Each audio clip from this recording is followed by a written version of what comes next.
cryptocurrencies do get their functionality going. So with all of that being said, welcome back, my brother. Thank you so much. We're doing it again. Yeah. And this time around, we want to talk about how Bitcoin moves around. How Bitcoin moves around in the market. Okay. How it's welcomed or not welcomed in by certain values, I would say. And then also what does it mean when it's strong? What does it mean when it's weak? And how that translates to the investment one makes in Bitcoin. But is the Bitcoin generally volatile? Nice question to start with. Look, Bitcoin is volatile. And for me, I always say that's basically a good thing. Yeah. The volatility of cryptocurrency. Yeah. In fact, any currency is supposed to be volatile. Yeah. Because in its volatility, it opens up certain opportunities, especially when you know what opportunities are there in that volatility of during that particular time when it's volatile. So that's where you derive your formulas from of playing, exactly, of being money. Conservative, exactly. Yeah, exactly. So it has to be volatile. So in answering your question, yes, Bitcoin, cryptocurrencies are volatile. And by volatile, we maybe someone might not even understand what you mean by being volatile. Yeah. By volatile, you will see this graph of cryptocurrencies, whether Bitcoin or Ethereum or whatever cryptocurrency that interests you. But you will see going up, you will see it going down. Yeah. So in 1 year, you can never ever see a straight line when it comes to Bitcoin or cryptocurrencies. You can never see a straight line when it comes to the rand or the dollar. Or you can never do that. Because why? There's certain factors in the market that increases and decreases the supply and I think the demand of that particular commodity at that time. So it can never be a straight line. It has to go up, it has to go down. So Bitcoin is volatile, cryptocurrencies are volatile, fiat currencies, I didn't want to say volatile. They are affected by high inflation at the moment. So that's a big one. Exactly. So the volatility is where are the spaces where people can get creative in the way that they decide to buy or sell or depending on how the values move up and down. Exactly. I mean, especially if you are financially literate or crypto literate, as to now that we see that Bitcoin is being volatile, or Bitcoin has gone up or has gone down.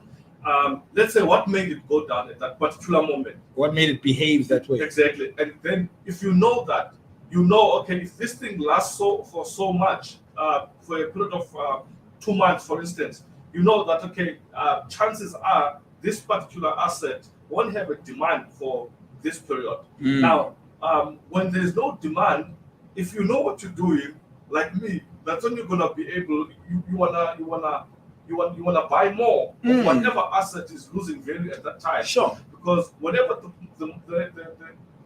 the demand goes down because of a certain news that affected the asset, sure, then it means that's an opportunity for you, especially if you know what you're doing. Okay. And then I mean the trick has always been you buy low and sell high. Right.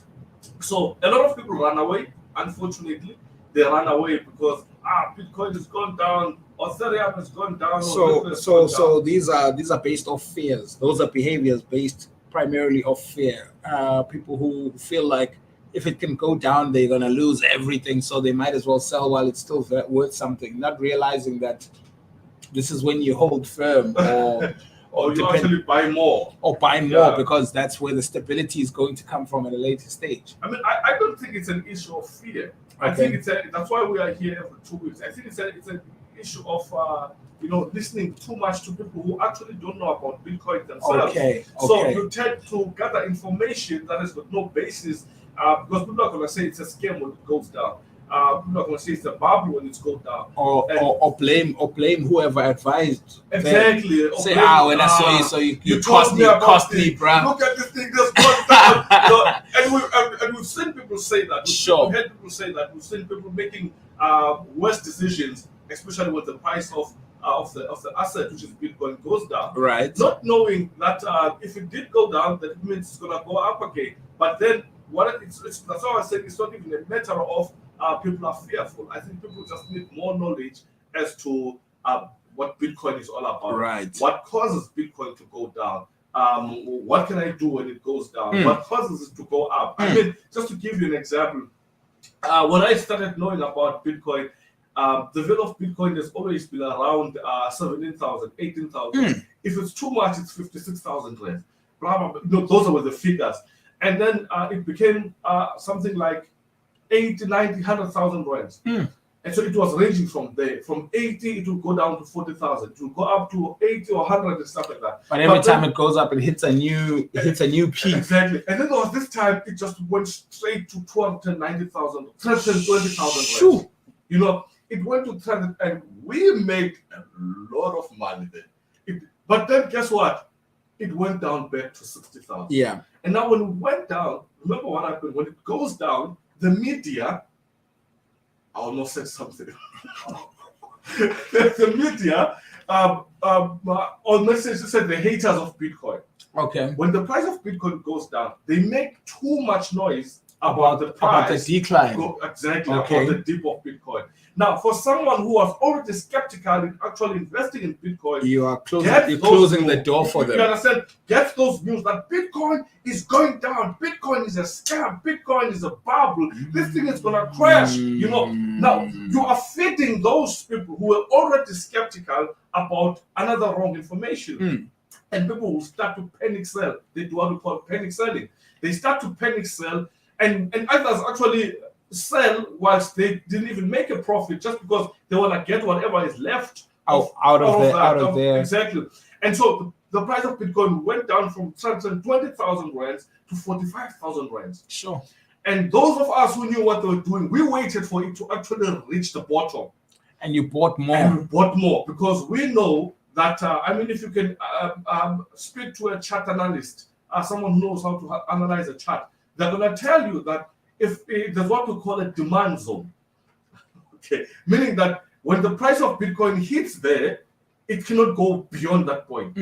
So when you analyze the chart, you realize that, okay, if it reaches 45,000 rands, that's exactly where I'm starting to buy it. Once everyone else has disposed, once everyone else, because is losing confidence in the assets, that's where we know that it's time to buy. Right. I mean, what you do when you go to ShopRite to Pick and Pay or Woolworths and you buy milk for 20 rand a liter.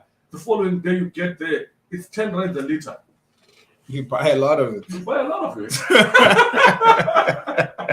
so especially because you know what milk is for. Exactly. You know what you're gonna do with milk. Even if you're buying it, a lot of it at that price, so that you can give to each and every household in your family. You understand? It went to good use because milk is good for all of us. And you know the usage of milk. Exactly. So that's why I said it's not even an issue of fear, it's an issue of knowledge. Do people know what Bitcoin is? Do people know the power behind Bitcoin? And sound advice. You know, so that's basically what we do. We wait for the price to go down because we know what Bitcoin is. We know the power that's behind someone who actually owns Bitcoin. Right. You know. So the Bitcoin bull market. Okay. What is that, and what does it mean? Bull market. That's the nice market. Yeah. Because that's where if you hit a graph, you will see all the greens. At least the price is continuously rising. Right. The price is up. For instance, if you compare, let's say you do a 24-hour analysis of Bitcoin, sure, you will see that the price went up by, let's say, 13%. Yeah. It means it was on the green. If you compare it to last year or last of year, a 2-year comparison, you will also realize that the price still has got the greens. So that's a bull market. It means there's a lot of buyers in the market, meaning people are confident with Bitcoin. The investor confidence is up. There's a lot of people who are buying Bitcoin. There's a lot of demand for Bitcoin. Yeah. So that's what the bull market is. And so what you're gonna see there is the price of Bitcoin, which is influenced by the demand. You will see it going up. So when there's too much demand of Bitcoin, the price is gonna go up. Economics 101, we were taught the higher the demand, the higher the price. Yes. That's the same thing if you go and buy ice cream in winter. You won't get it at the same price in summer. Summer is in demand. It's going to go up. Yes. You see, in winter, you want actually even other companies don't even sell ice cream in winter because or they'll keep what they had. exactly. And they won't stock anymore. Exactly. So when you get there, your selection, your supply is not vast either. True. Sure. So the higher the demand, the higher the price. So that's why you tend to see now. That's why we always say when the price of Bitcoin goes up to $50,000 per coin, we'll be like, wow, Bitcoin is bullish. It means there's a lot of buyers in the market. There's a lot of demand for the asset at that time. And the bear market, then what is that? The bear market is just the opposite. The opposite side. When Okay. it's bearish, it means there's a lot of red lines. People are, for instance, people had something. So that so the bear market requires more analysis, almost to see what to do. Kind of analyze where the behavior is leaning towards. What even triggered the behavior. Sure. Because the bear market, it means it's the red sides, the red Yes. stuff, the red lines. That means that people are actually disposing the asset. They're selling it. They don't want it because maybe they heard that Elon Musk is taking Bitcoin payments out of the equation when it comes to his company. And there's a lot of people that follow him, so they tend to go by what the guy says. And with his success. Exactly. People associate his advice with being absolute truth. Exactly. They don't even research about it. They don't. So sometimes you will even think that Bitcoin is not decentralized because why will Elon Musk say this and then the price goes down? It's because of those who trust what Elon Musk says and they believe him. So if Elon Musk has said something and advise maybe people to sell their Bitcoins because they're not going to be worth this much at a particular time. So when you see the bearish market, that's a lot of sellers in the market. It means now, if you do a comparison, if you see a lot of red lines, it means the sellers outweigh the buyers. It means the sellers in the market are now more stronger than those who are buying. So you will see that even though the buyers would like to compete with the sellers, but there's just too much of the sellers, then the price is losing value now.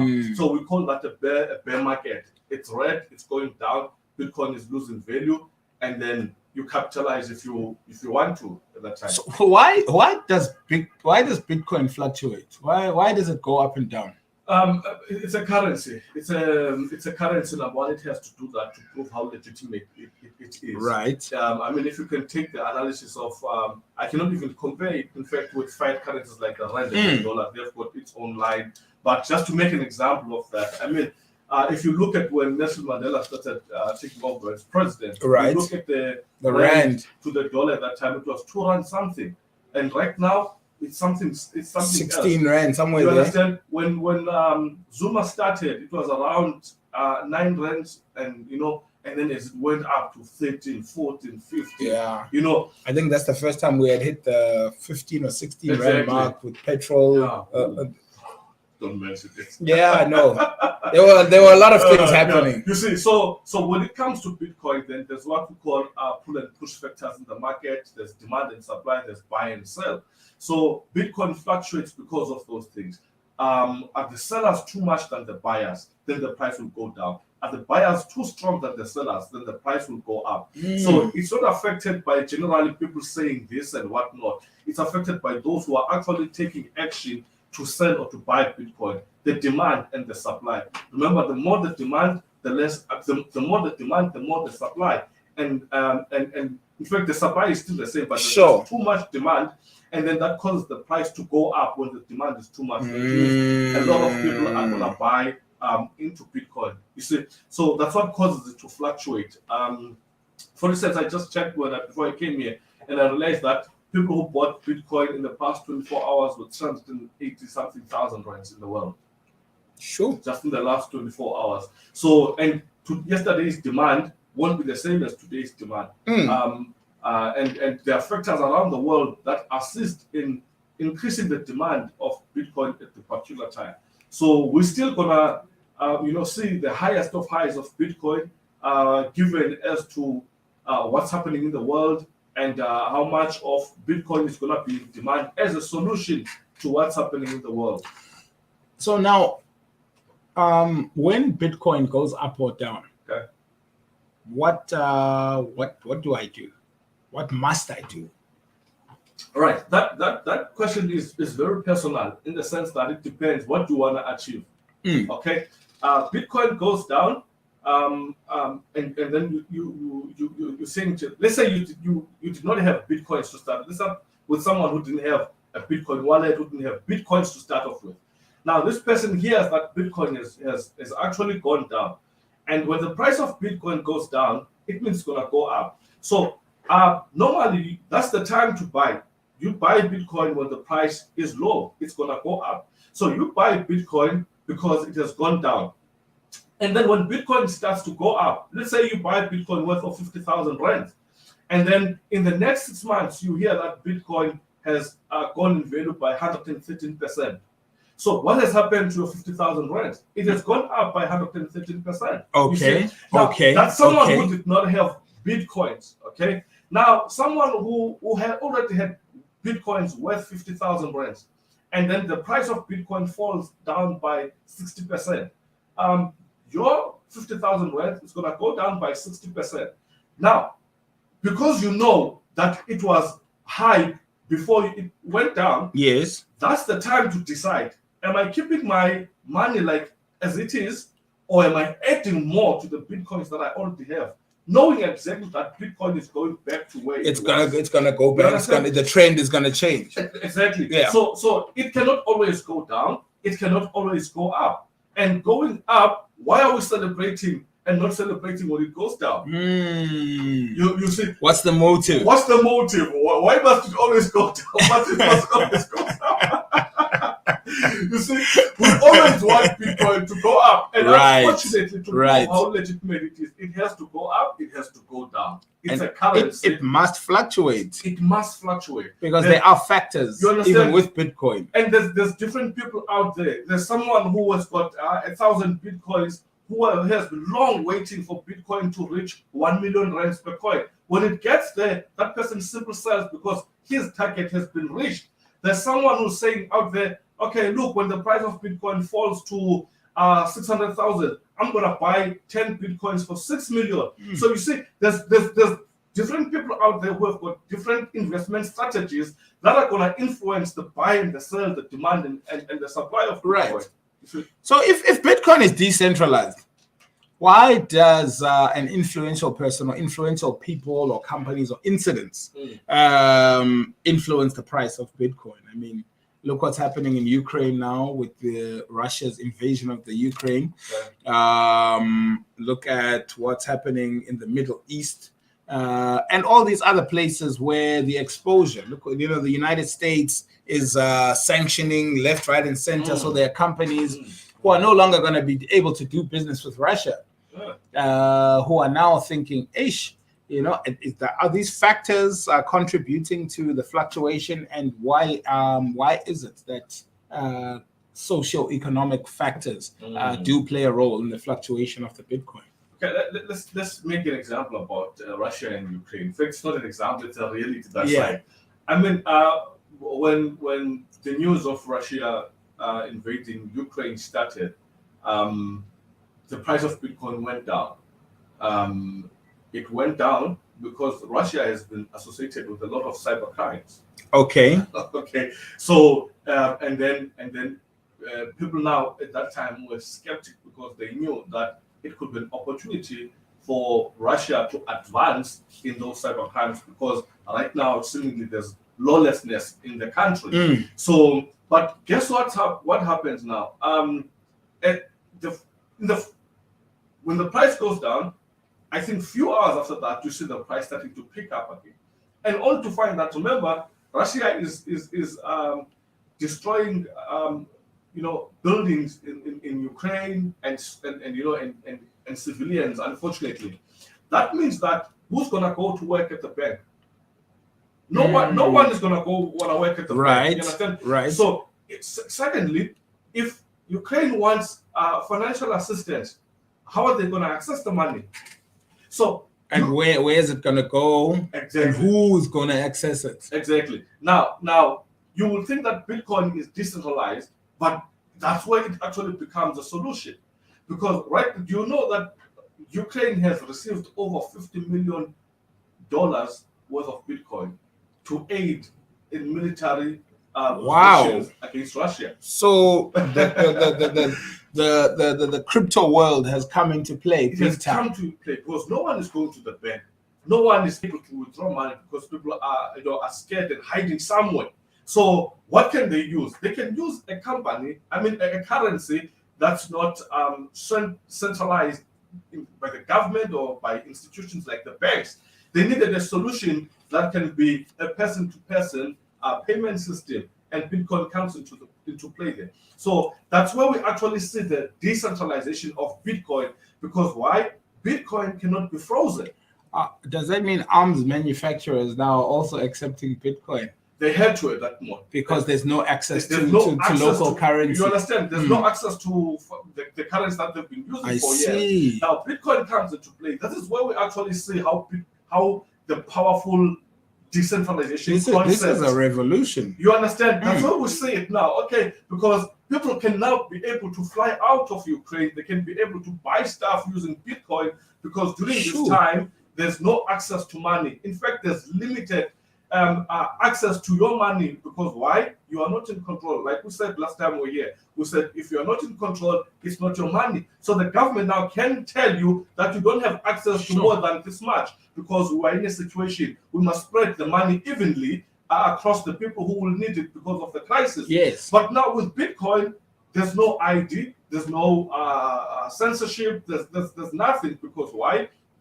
It's a person payment system. It's a decentralized. It's not affected by inflation. So that's why we see the power behind Bitcoin, the full effect and the full play of what it means to be having a decentralized currency like that. So, I'm looking at other practical examples. You'll find that, let's say, a loved one, a family member or a child or something of that nature gets very sick. The closest hospital is a private hospital. It's right down the street. Okay. You get there, they say, look, we'll stabilize the child, but, in order to admit the child, we need 20,000 rand.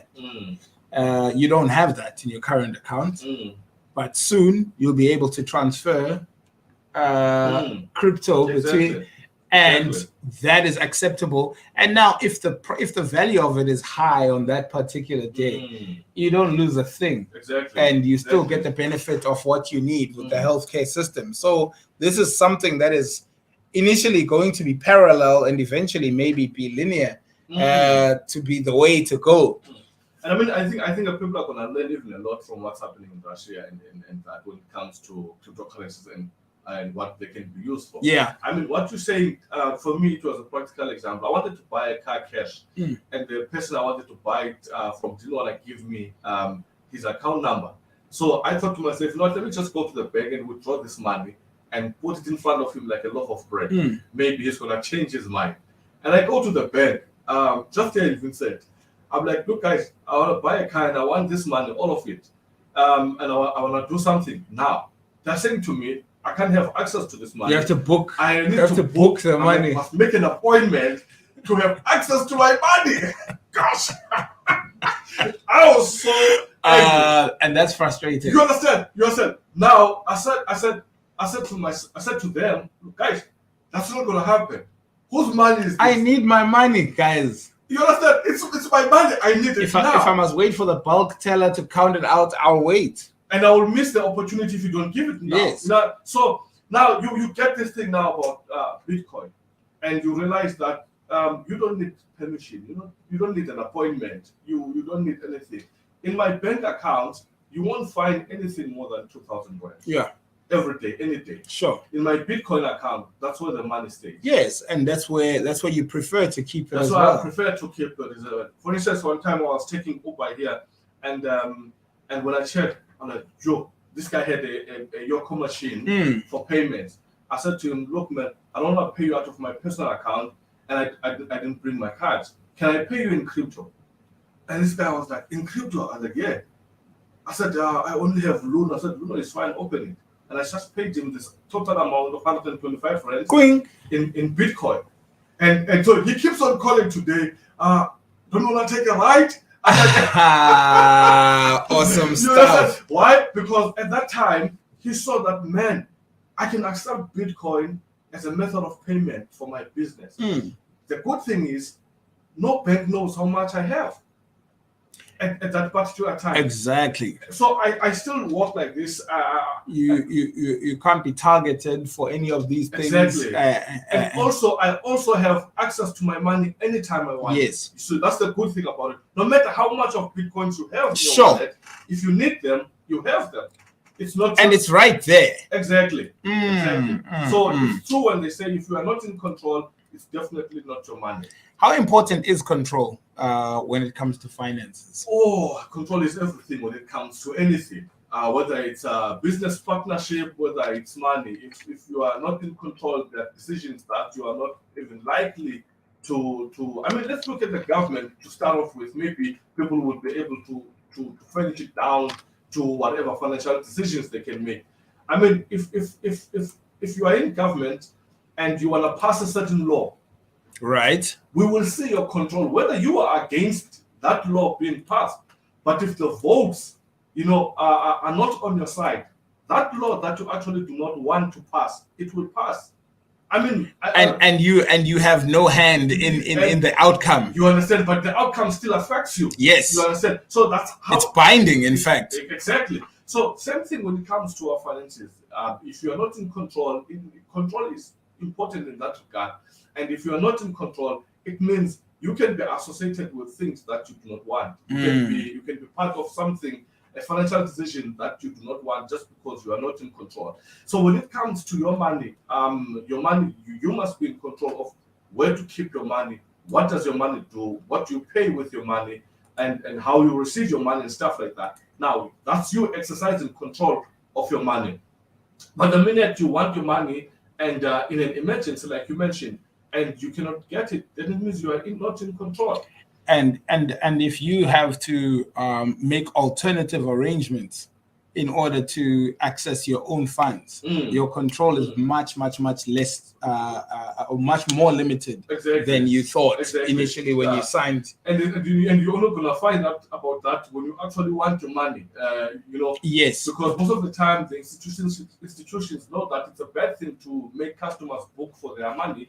So they're not gonna write you an email and say, look, we have decided that if you want an amount more than 50,000 rands, you need to make an appointment. You're only going to find out when you actually need that money. Yeah. So, which also again speaks to the issue of you are not in control. So, we trust institutions like the banks to keep our money, but then in return, you have to follow their rules, with your money. And sometimes it's not even fair. So, we see this revolution of money, of finances, that's saying it's about 100% control. Bitcoin is actually about 100% control. You are the one who would withdraw your money. You will send to True Cents. You will send whatever. I mean, if things would be actually more great. Imagine merchants in East London, your Pick and Page or whatever, accepting Bitcoin as a form of payment. Keith is accepting Bitcoin as a form of payment. As a form of payment, yeah. So that means that revolution now is starting to come into play. There's a lot of countries that actually have adopted Bitcoin as an official currency. Yes. And that shows that it means that a lot of South and Central American countries, I've noticed, because of their instability with their actual currencies, have gone to crypto. And so what does that mean? It means everyone everywhere there has got a Bitcoin wallet. They just know you know how to use Bitcoin, you scan it, pay, and stuff. And there's a certain level of freedom you get when you have a practical knowledge of it. Like when you walk into an outlet of some kind and grab whatever goods you need and are able to pay via Bitcoin, that comes with a certain practical understanding of it. And the more you guys talk about it as a nation, the more everybody gets to understand, even children. Exactly. So you started at a younger age, which is important, because then the understanding is fully there. My daughter fought with my wife one time. My wife was saying, Daddy is going to work. My daughter was crazy. Daddy does not work. that it does Bitcoin. Hey. She fought with her. Oh my It's goodness. not working, you know. Don't ever say Don't ever say that it's going to work. That is doing Bitcoin. You are the one who's working. Oh man. You see, so it's true. It's true that like that. So if South Africa can start, our leadership can start to, in small places as a start to say, let's adopt cryptocurrency. Traffic departments, home You affairs. understand? That the departments where we're usually paying fines or paying fees for certain things. Exactly. Those you could surely, even if you pay in advance and get a receipt, You understand? by the time you get there, there's a queue for people who've already sorted that out. Exactly. I mean, that would make things easier. But then that's what I'm saying. It boils down to leadership of the country And willingness and understanding the zeal to actually want more information about this. truth. Cyril Ramaphosa did at some point appoint a guy as a commissioner in the cryptocurrency space, because of the revolution we're in, which is the fourth industrial revolution, where we see technology coming to play into a lot of things. And then I don't know how far did that go. I saw the guy on stage and everything, but in terms of practicalizing it for everyday use, there's still a vacuum there. I see. Which is actually where we want Bitcoin. We want Bitcoin to be accepted. I mean, if I can pay for fines online, I can pay using Bitcoin than still going to a third party, which is the bank. Yes. I can send the money to the treasury if it's going there, or the traffic department using Bitcoin, not the bank then the company sending it because that's counterproductive. Exactly. And obviously, remember, the institutions have to cater for the charges that are charged by the bank. Of course. Because at the end of the day, the one who's suffering, those get diverted to you. Exactly. That's how it works. His name is Soyiso Mponzi, the co-founder of House of Crypto, always with us every 2 weeks, clearing up all the misconceptions we could possibly ever have about cryptocurrency, and also giving us a practical understanding of how cryptocurrencies fit into our daily lives, and how with cryptocurrencies we could possibly see the difference compared to what we have been doing traditionally. How do they get in touch with you guys? Look, you can visit our office for starters. Our office is office number 16 at the new Colonnade building, just where Take a Lot is. Our office is just there, but you will see the signs. Also, you can check our Facebook page, which is House of Crypto, or you can give us a call or WhatsApp on 081-877-3749. That's 081-877-3749. 3749. You get us there. Just to mention also, next month we're starting off with our classes. People are already registered, like we mentioned last time. Yes. People want to learn how to trade for themselves. Okay, I want to make money whilst I'm at home. I'm a stay-at-home mom, but I want to learn how to make money, generating income whilst I'm here. So we're starting those classes next month, which is 4th April. They just take 2 weeks and you will know how to make money for yourself. Fantastic. Thank you so much, my brother. We'll see you in a couple of weeks. Definitely. I'll be here. Ibhunga lomasipala ombhaxa weBuffalo City linazisa ngenkqubo yokufakana umlomo noluntu malunga nemigaqo yebhunga kwanendlela elilawula ngayo. Le nkqubo iya kubanjwa kwezi ndawo zilandelayo: ngomhla wesithoba kuMatshi kwiholo yoluntu kwa-12 emdazana ngentsimbi ye-10 kusasa uyotsho ngeye-12 emini maqanda ngezi wadi zilandelayo: 11, 12, 14, 17, 20, 21, 22, 23, 24, 26, 30, 42 no-48. Lo myalezo niwuphathelwa ngumasipala ombhaxa weBuffalo City, a city hard at work. Hard at work indeed, and the public engagement sessions are happening, the public participation sessions happening namhlanje ke bantu basemdantsane.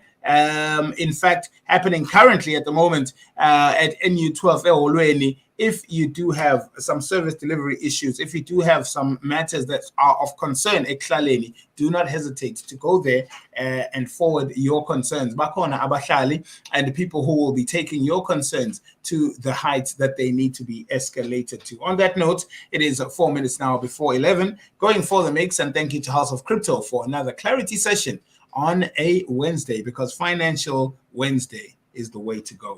We are extraterrestrial.